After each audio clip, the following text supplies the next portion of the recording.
All right, welcome back. It's been a while, but we're back. CourtVision Pod. Me and Slim here to break down some of this first round chaos that we have going on in the NBA. Episode 5. Yep. How long were you off? A month? Yeah, a month. It was a Long busy time. month. Exams, man. Exams. Poor yeah. you were Yeah, I was stacked. Yeah, stacked. But it's all, we're free now. It's the summer. Now All we're NBA. locked in. All NBA, All man. NBA, man. Lot Exactly, happened. A yeah. lot happened. Starting, I want to go over our episode 2. We did our predictions. Yep. Standings, playoffs. Yep. I think we did pretty well. I was looking back through them. Yeah, I think I did pretty solid. The play-in's kind of where we got Yeah, a little bit. Everything shifted a bit, and the West was really, really close. The West was So that ending was that's crazy. Exactly. Down to the last game, man. Everything Fully, mattered. The Warriors, Clippers got screwed yeah, over. that was nuts. I mean, they lost the game, Yeah, so it is their fault. But starting the East. yeah. Number 1 seed, we both had the Cavs. Yeah, Cavs. Number 2 seed, we both had the Celtics. Celtics. That's how it ended. 3 seed, you had the Knicks. Yeah, Knicks. We both had the Knicks. 4 seed, Pacers. We were right there too. Bucks. I had the Pistons at 5. Okay, I had Bucks. So I expected a little run from them. Yeah. I did think Jaden Ivey was supposed to come back at the end of the year. Yeah. So I thought that was gonna help them a little bit. Yeah. Didn't. Unfortunate.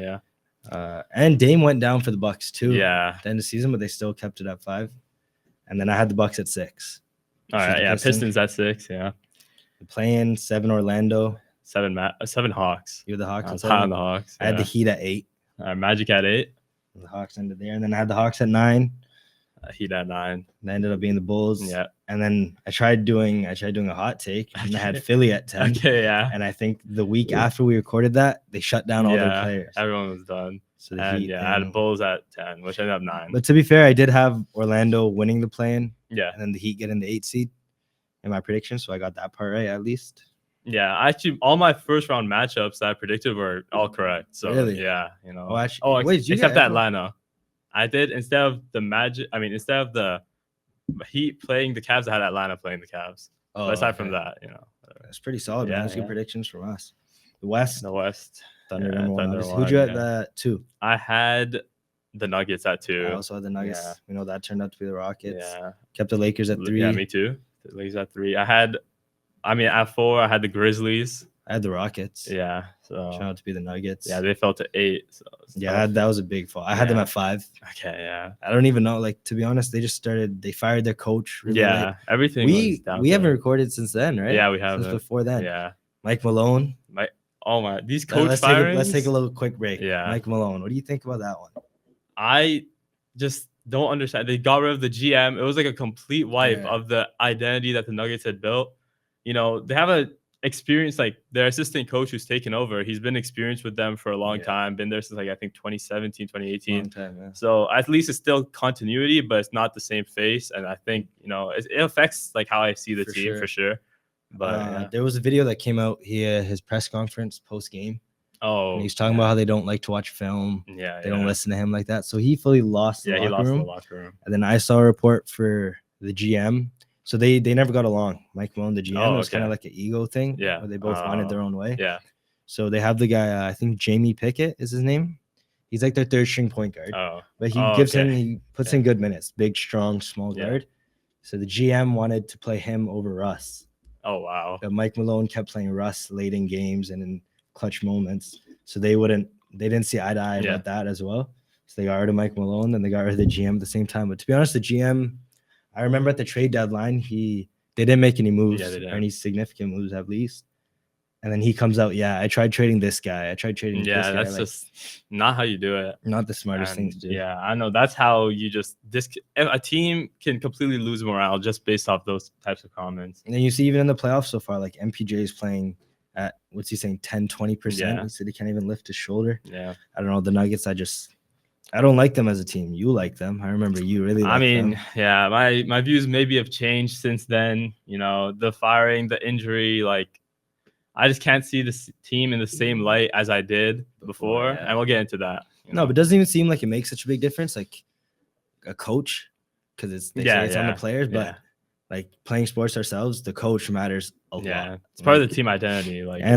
Players have bonds with these coaches. Yeah. Players have been with these coaches for so long. It makes a big difference. Yeah. All right, let's get back to our predictions. 6 seed? 6 seed. Yeah, I had the Rockets. I had the Wolves, so I got that one right. Okay, I had their rise, right? Yeah. 7. Wolves. I had the Winning Warriors, 6. so I got that one right as well. Nice. And then And 8. then 8, I had the Mavericks.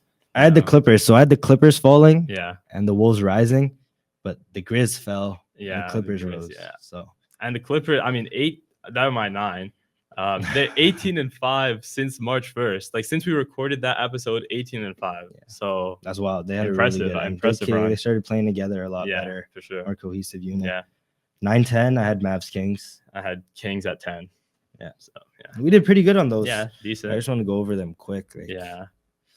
Now get into our first round series. How do you want to start this? You want to start with East? Yeah, we'll go East. Okay, East. Just quick notes on each. I want to do this fast. Yeah. We can have conversations where we need to have combos. Yeah. Cavs Heat, what'd you think? Snooze fest. 30.5 point margin of victory. Like, there's not much to talk about here. That game, what was it? Game 4? Where they won by 50 something? Yeah, 55. That's in a playoff game. Yeah. Like, I know the Thunder beat the Grizzlies, but like in a closeout game, losing by 55 is insane. I think it's like a top 3 like playoff margin in history. Like, it's insane. And then I was talking to you this before we recorded. Yeah. Where Bam seems unhappy now too. Oh, yeah. So I don't know what's going on with that franchise now. I wrote my note is simply Heat suck or very far from contending. Yeah, for sure. Like I don't know really where that team goes from here because it's not like they have cap space. Yeah, they're not in a good have position. Too many picks to play with. Yeah. They didn't get as good of a package for Butler, which isn't their fault. But like at the time it seemed good. Yeah. For as sure. you go through it. I don't know. Davion Mitchell was playing really good for them. That was a bright spot, but now he's a free agent. Yeah. So you're gonna have to pay him to keep him, and then that means they're gonna lose someone else. I don't know what they do from here. Cavs look good, but like they did what they're supposed to do. Yeah. I think that's how everyone. I think a good thing is that Garland got his rest. Like even during the series, he was able to rest and come back fully for Indiana series in the second round. So I think like they didn't miss him. They obviously demolished them without him. So I think it's good. They'll be almost 100%. They have a long break between these series, and it's good for them. What was funny was the Tyler Hero Garland back and forth. Oh yeah. Tyler Hero goes, "If you don't play defense, I don't care." When Tyler Hero doesn't play any defense himself, and then they get swept after. Some of these players' self-awareness is kind of lacking. Yeah, I don't know. All right, there's not too much to talk about that series. Next series, Celtic Magic. Celtic Magic. I mean, we knew who was gonna win going in, and they did win. They delivered. Celtics. I think it was good. Paolo really did his thing. That he played averaged 29 a game, 44% from 3. Playing great. And the one game they won was Franz like played that next level as well. So I think it was a good preview for like a young Magic team that was missing like continuity throughout the season. I think they don't have Suggs, right? Yeah, he's still that was unfortunate, but yeah, they've really made a nice like spot for themselves in the NBA. Yeah, I just wrote exactly what we thought was gonna happen. Yeah, I mean the Magic, they need like a true point guard. Yeah, to kind of lead them so this is what an inside source I have. Inside source. All right, I think I'm telling the truth, but I promise I'm not gonna reveal the source. Yeah, because it was private. So there was a player on the Magic who told some people who told me that the role players in the Magic don't like the coaching staff. Oh wow. Their game plan is give the ball to Franz, give the ball to Paolo, and sit in the corner. Yeah, like you can tell by how they play. Yeah. So there's a lot of stuff going on behind the scenes in the Magic locker room. Wow. Where these guys don't like playing for their coach. Yeah. And they don't like listening to what these guys say. They don't think they're right. And so it causes some like separation. The slump in the middle of the year. Yeah. That's what it was. Paolo was playing trash. Yeah. You guys aren't happy. They're gonna suffer from that. But they can go. They have a big offseason ahead of them, but they're in a good spot to have a successful offseason, if you know what I mean. Magic, I'm excited to see them in the future. Yeah, for sure. Franz Wagner, I believe, is overrated. A lot of people think he's underrated. Sure. I think he's overrated. I don't think he's a number 2 on a successful team, but he'd be a nice number 2 for sure. Pacers, Bucks. This was first of all, I mean, unfortunate Dame injury. It's any type of injury like that is always hard to watch, no matter who you support. So I just want to say that. But talking about the series, disaster for the Bucks. Definition of it. 118 to 111 with 40 seconds left in the game. How do you the ESPN? You know how they have that win probability? 99.5% with 40 seconds left, and you blow it. It's like a March Madness ending. Exactly. We saw a couple of those in March Madness. It didn't look like pros out there. Yeah, no. Gary Trent, the ball just turns it over. And he was having a great last couple games too. I don't know. Pacers, Giannis. Okay, we'll go to the Bucks, then we'll go to Pacers. Yeah. Bucks. I think Giannis needs to leave. Yeah. Oh but my God. It's one of those things where he doesn't like have to leave. Yeah. And I don't think Giannis is the type of guy to request a trade, or publicly at least. It'd be something behind the scenes, which allows the Bucks to have a lot of leverage. For sure. So I think the package that they can get back, they can recoup a lot of their first round picks that they don't have. They can get some young talent. So the trades that they can get for Giannis will help them a lot. Yeah. But they don't have a future at all. The issue I have with this organization, it's just so horribly constructed. There's old players, veterans, and there's no young talent, no picks. Even if they, like you said, moving Giannis for picks, they're going to move him for picks that aren't their own, because their own picks are spread around the league. They can't get them all back.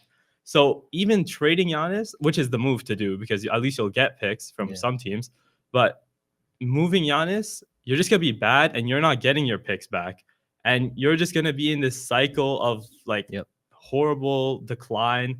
The whole organization is completely horribly ran. I've been saying this for a while, but I'm happy people are starting to realize this. You I said it on Twitter. In the first episode. Exactly. We were talking about it. There's just no future here. And I knew this Pacers team was going to close out. I had a feeling, and they did. Honestly, I think when the Bucks look to move off Giannis, if they do, I know I just said it, but I don't think picks is the way they should go, because whatever team has Giannis is going to be a good team. Exactly. Like, there's no rebuilding trash team that's trading for Giannis.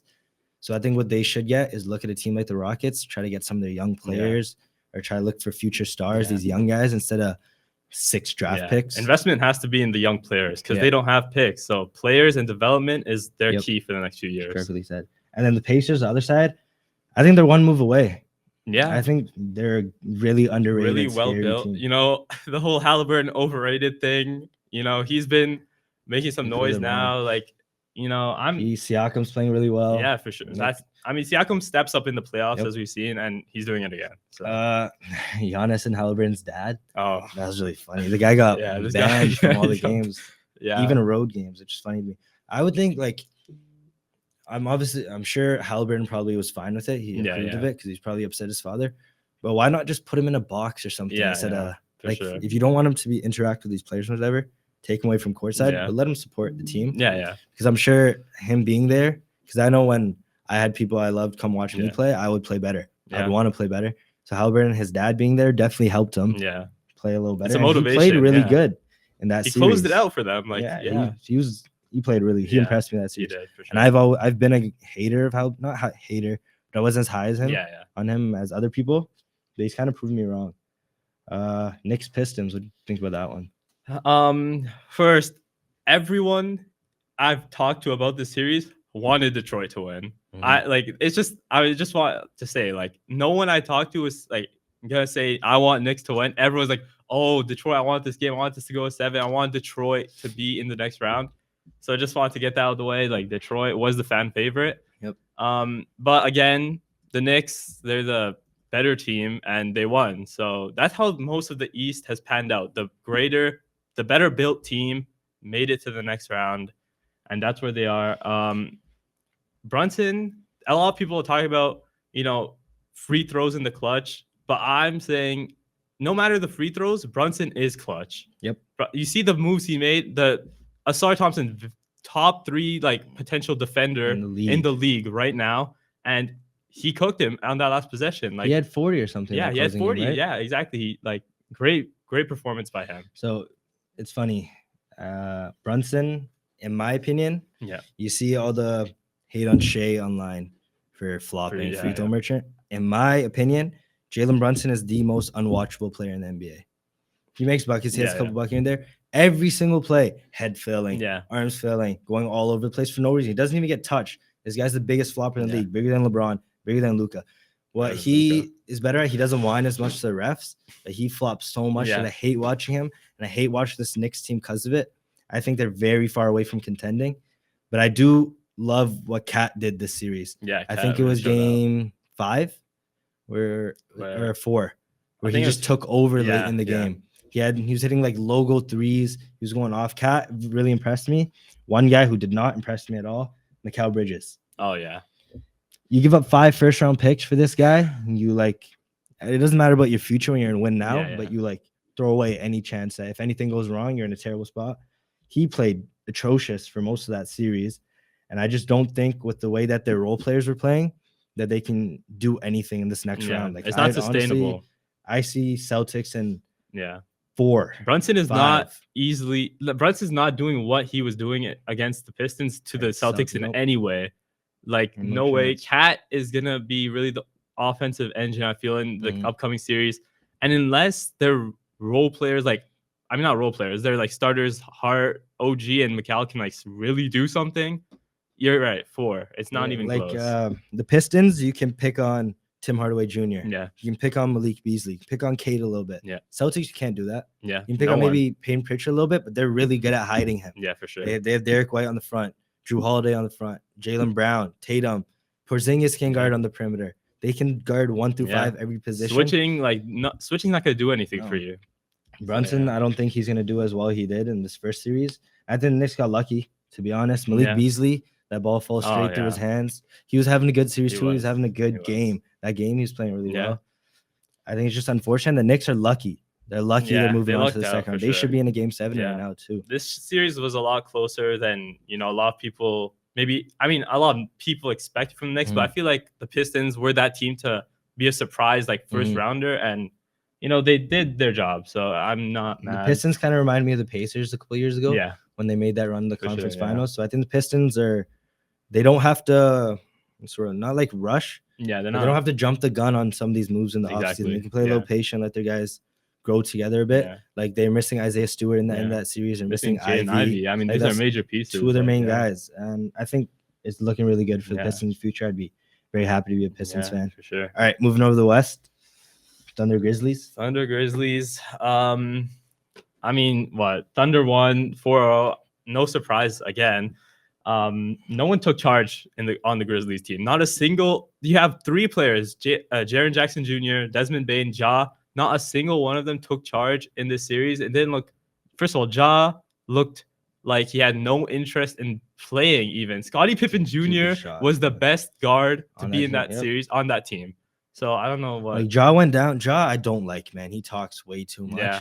He got injured. First of all, that wasn't dirty at all. No matter what anyone says. If you've played basketball, he slipped. There's nothing he could do about that. And he put his hand up to contest. Yeah. Ja didn't need to take off from the free throw line. Yeah. One dribble and he has a layup. I don't know why he's always going for the highlight. And then he goes online. Oh, I figured them out. I figured them out. It would have been 2-2 if I didn't get hurt. Okay. And then your team blows a 29-point lead in a playoff game. It doesn't matter if your star's out. 29 points in a playoff game in one half. It's embarrassing. In 24 minutes of basketball. The Thunder are serious, man. I want to shout out Alex Caruso too. Oh my God, he is the definition of clutch and a glue for this team. The way he played, honestly, like we talk about the MVP. This series defined the MVP for me, and it's Alex Caruso. He was the most valuable player in this series and for that team. So what they did right, Mark, really good is they didn't play him a lot in the regular season. They didn't sit him, but they just they didn't need to play him. Yeah, exactly. So now he has all these fresh legs, all this energy for the playoffs, and he was shutting down the Grizzlies. I think it was game 3 where it was 4 straight defensive plays where he just made plays, got an assist. It was so fun watching him. It was. Even though the games were blowouts, I was watching every single one just because these Thunder guys are so fun to watch, man. In crunch time, Caruso's there everywhere. He's actually everywhere. He's literally everywhere. He's hitting shots, hitting corner threes, passing him. You know what's going in, making all these plays. And what's crazy to me is Shea didn't have a good series. Yeah, he didn't need to have a good series, and they easily swept. Yeah, there was no doubt. They'll be well rested for this next series. Yeah. Rockets Warriors 2-7. Game 7 tonight or tomorrow night? Tomorrow night. So we're recording this 2 nights before, or a night before. But Rockets Warriors is the most even 2-7, and I think it's just obviously because of the very close Western Conference. Everyone was moving around. Could we see a blown 3-1? That's the real question here. So what's weird, I think it was game 5. The Warriors were down 11 with 6 minutes left. Yeah. And Kerr kept the bench warmers in. Yeah. The bench guys. Yeah, he did. They could have made a push and they could have closed it out. Potentially. You never know. Yeah. 11 playoff basketball, you never know. You saw what the Pacers did. So easy to cover. And then game 6 wasn't too competitive. Rockets led wire to wire. It was close. It was a 7-point win or something. The Rockets were leading wire to wire. I think the Warriors have the veterans to do it. Yeah. But I feel like the Rockets they have less expectations on them, so they're playing a lot more freely. Yeah. And the X factor in this series for me, like how you're saying Caruso is the MVP of the Thunder series, the MVP for me of this series is Steven Adams. Yeah. If you've been seeing what he's doing on these rebounds, just his presence in the paint, it's bothering the Warriors and it's helping the Rockets a lot. They run the full big lineup. Yeah. Where they have Sengun, Adams, Thompson, Jabari Smith, and it's working for them. Yeah, for sure. I mean, Sengun playing great. Yeah. And something as you said, Steven Adams, he not only is this a playoff thing, he in the regular season, he gets like a few minutes a night, but his minutes are so net positive for this Rockets team. Like if you look at any net ratings for any lineup, Steven Adams is up there for the Rockets, and that's really impressive. One thing I think, regardless of if they win or they lose, though, is I think it's definitely time to move off of Jalen Green. Yeah. I think the experiment's over. Yeah. Him and Freddie have both been playing terrible. For sure. And I think the Rockets have an underrated amount of depth. Yeah. Where they have a logjam of wings on their roster. Oh my God. I think they can easily make a package and for a star like Giannis, how we mentioned, just put two guys together and it won't hurt them as much as they think. It won't, no. Jalen Green is like, you have the same archetype, less athletic, in your third string shooting guard and Reed Shepherd. Yeah. Like you're not going to be missing out on a lot of production. Yeah. He has some of the most empty stats I've ever seen. He'll average 20, but he doesn't impact Jalen Green. First of all, I had him on my fantasy team. I've talked about him on this podcast. Yeah. I can't stand him, man. No. I just can't. His impact. Yeah, you said empty stats. Like this guy, first of all, his stats come from 1 game 10, 1 game 30, and then 1 game like 15. Like these aren't stats that are like any star can, like no star ever has that sort of pattern. He's so inconsistent. He goes on streaks and then horrible like week or two of basketball. Yep. And this Rockets team, I mean, they're obviously very well built for them to still be this high. But my prediction for this game 7, I'm gonna go with the Warriors. This is the experience. I think I'm gonna go Warriors too, but also because I expect it to be a really close game. Yeah, for game sure. 7. I don't think the Rockets have that closer. Yeah. They don't have that star, that go-to guy. Yeah. It's one of those teams where you can just give it to anyone kind of thing, but not everyone's gonna make it. Like you never know. For sure. So I'm gonna take the Warriors. I want the Rockets to move on because I think Jimmy Butler's the most overrated player in the NBA. But I don't like him at all. But I do think the Warriors will move on. Next series was my second favorite series in the entire first round. Lakers versus Wolves. I don't know if you'd call that an upset. I wouldn't. Yeah, I definitely would not. And honestly, first of all, just giving the Wolves their flowers. Mm-hmm. And, majority of that series, he was playing great. He did not back down a single time. No matter who he was playing against, LeBron went straight at him. He talked about how I think an assistant coach told him about Michael Jordan playing against Magic Johnson. And he's like, Michael Jordan he didn't go around Magic. He didn't look for a switch. He went at Magic Johnson. And that's the mentality he took. And you could see it clearly worked for them. Mm-hmm. And great series for him. Rudy, the closeout game. Closeout game. God. And this is the main issue with the Lakers. Yep. Not a single center is playable. You saw him giving Maxi Kleber minutes, who hasn't played in 40+ games. Like, how is this sustainable? This is the issue with the Luka trade. And the issue with the Mark Williams not happening. There's no center. There's no one here. Yeah, they have a very big offseason ahead of them. Sure. And then, LeBron, he's such a, I don't know the word. He's a weirdo, man. Guys, I don't know if I'm retiring. We'll see this. I'm sure he knows. He knows, and the team knows. Yeah. But maybe the team doesn't know, and they need some clarity. Yeah. But I don't like the Lakers right now. I don't like. There was one game where they played their starters the entire second half. They didn't make a second. How is that sustainable in any way? How do you expect to win? Yeah. Luka played terrible in that series. Luka did not play good. No. LeBron had a couple good games, but overall he didn't play that good. The Wolves played really good. Yeah. So the Wolves stepped up, and you saw after Anthony Edwards talking about Stephen A.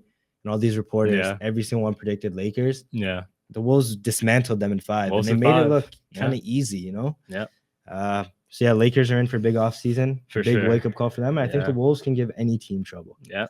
Any team. They're a scary matchup. I wouldn't want to see them. For sure. And I feel like this is we've seen multiple series. This Wolves series, Pacer series, we're seeing the first of all, we all know this, but I feel like NBA teams and GMs need to hear this. Series are won not by stars, but by teams. Luka, LeBron. This is a star duo, but there's no team around. There's no team here. Yep. And this is the issue I'm having. Bucks too. Like there's no team. You can't lose Dame and then expect to win any games. Like it's just not sustainable. Yeah. So what I saw, I was just doing some looking online, and something that really stuck with me. It's not, when it comes to playoffs and clutch times, it's not about having the best player in the series. Yeah. It's about not having the worst player. Okay. Yeah. So the Lakers had the 2 worst defenders on the court out of the 10 guys. Honestly, yeah.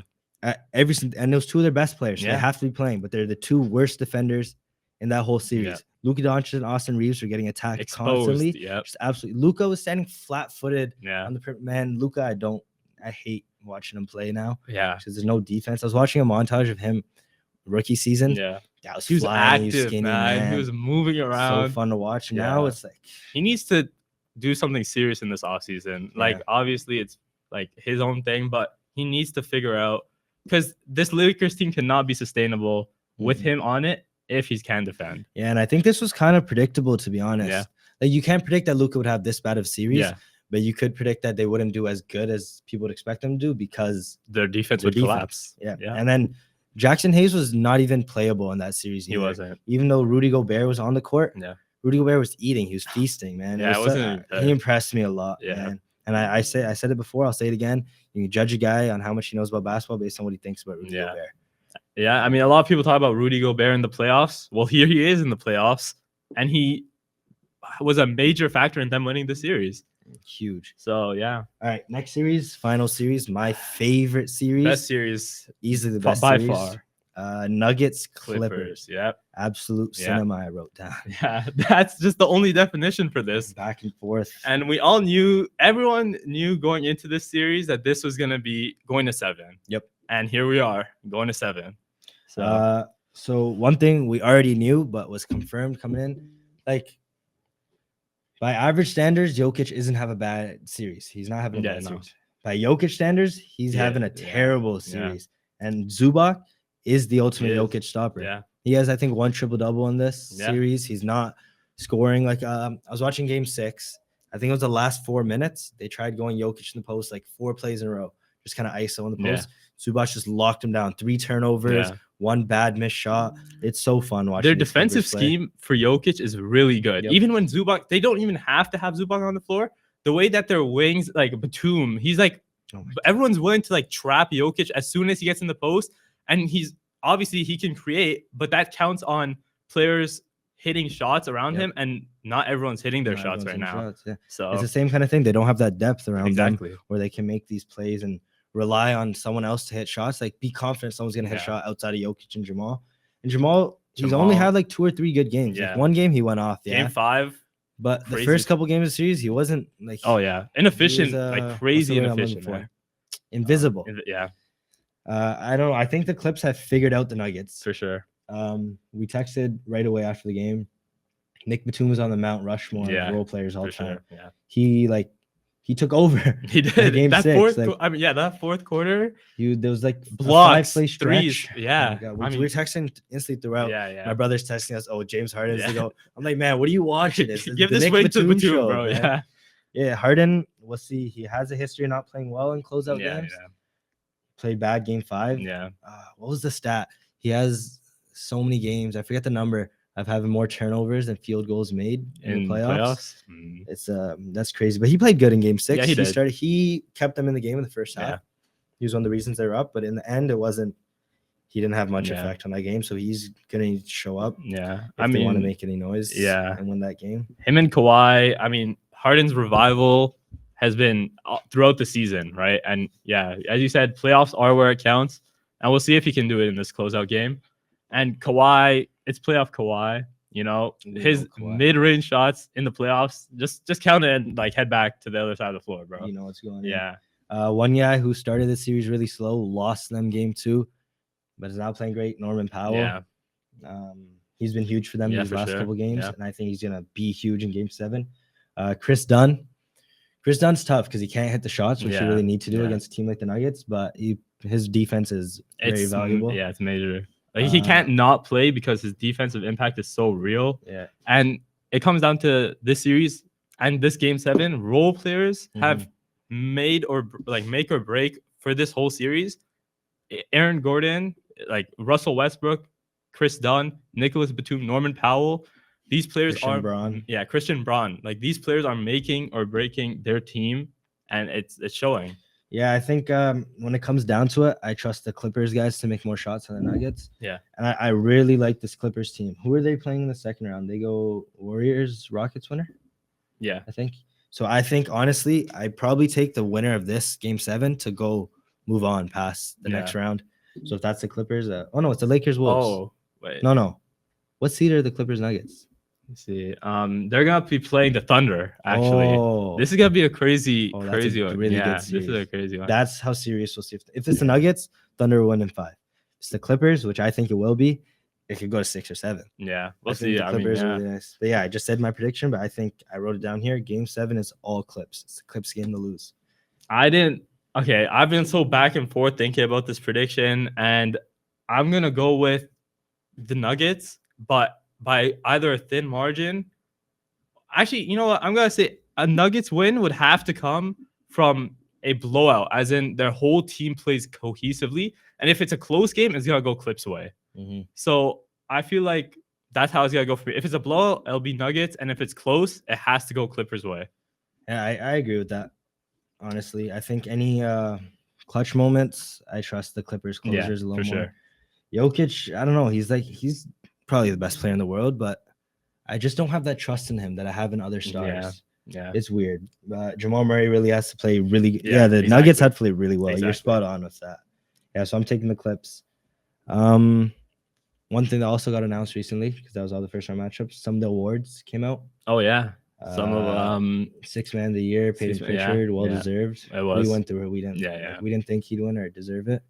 But he just wasn't our winner. He wasn't our winner, but for sure. He definitely had a strong case, and he won it. So really funny to me was Defensive Player of the Year. Because Draymond was going on this media tour the last 2 months of the year. I deserve it, this, that, going online. The odds swung, the betting odds swung like crazy. Draymond Green was some huge favorite somehow. Then Evan Mobley, who should have been the favorite the entire season after Wemby went down, easily won it. Like I found the voting tracker on Twitter. Yeah. I mean, Draymond. Yeah, I think the thing with betting odds, they don't tell you anything. First of all, betting odds is who is betting exactly on that the media is what determines these betting odds. So if Draymond is on a media tour, the media is just gonna swing to Draymond. So Draymond came in 3rd place. In the thing. Mobley came first with 111 total points, 16 first place votes. Dyson Daniels came second with 59 and 10 first place. He was votes. deserving of it for sure. Second Draymond had the same amount of first place votes as Lou Dort. Okay, Lou Dort was underrated in those combos. He deserves a lot more praise. Yeah, for sure. He's a talented defender. I don't like the reputation that these Thunder players get from the media. I think they deserve a lot more credit. Yeah. I don't know. People just loved hand Thunder. And then what else was announced? Most improved player. Oh yeah. Dyson Daniels, well-deserved. That is a well-deserved award. And you predicted Cade, and I just want to give my flowers to Norman Powell. But Dyson was really up there, and here he is. He won it. Yeah, I think honestly, big year. So Dyson most definitely deserves it. Yeah, like 1,000%. Can't deny it. But I think moving forward, lottery picks shouldn't get most improved because they should be improving. That's what I'm every saying. year. This is how the progression should be. Yeah, Cade, we knew he was going to be a star. Like any guy who watched him play, he was just on a bad team. That's why he wasn't able to put up these numbers and whatever. But we always knew he was going to be this good. Dyson Daniels, lottery player, new situation where he has a lot more usage. Like you'd expect the numbers to play too. So a guy like Norman Powell, Zubac, I think should definitely been in those combos. Yeah, he was a finalist, and yeah. But I think for the awards, they're pretty spot on so far. MVP, they're pretty good. Yeah, I think they're gonna get MVP right as well. I think no matter what I say about prediction, I think the MVP will end up going to Shea. Yeah, it's just how the voters. I have the updated here too. Where's MVP? Okay, right now. At the point of recording, SJ 32 first place votes, Jokic 15. Yeah, so I think that's about right. Yeah, that's well, it'll be announced in a few days, but we know it's gonna probably head. All right, so I think that's all we had planned. So yeah, that's good recap of the whole first round. Big game 7s coming up in the next 2 days. Tonight. This will be released after that, but Game you know, sevens, we have a good preview of what's gonna happen. So second round predictions. We'll get to that after. Yeah, I think I know we just took the break, but I think we got to take another little break. Yeah, guys got a couple of vacations. Vacations planned, but summer just started. You know, can't follow us. Exactly. And but we'll be back for a big summer, and then we'll be going strong after that. Sure. We don't have anything. We'll see what can come, but I think by the time we get back though, the second round will just be wrapping up. So it's not like we're gonna. We're not gonna miss too much. And we'll definitely recap. You know, important things. If anything happens, you know, we can just drop a little video call. Oh yeah. If we need to, as emergency Zoom call can be done. Yeah, that's fine. All right. It's great episode, and thank you everyone for watching, and we'll see you guys soon. Take care.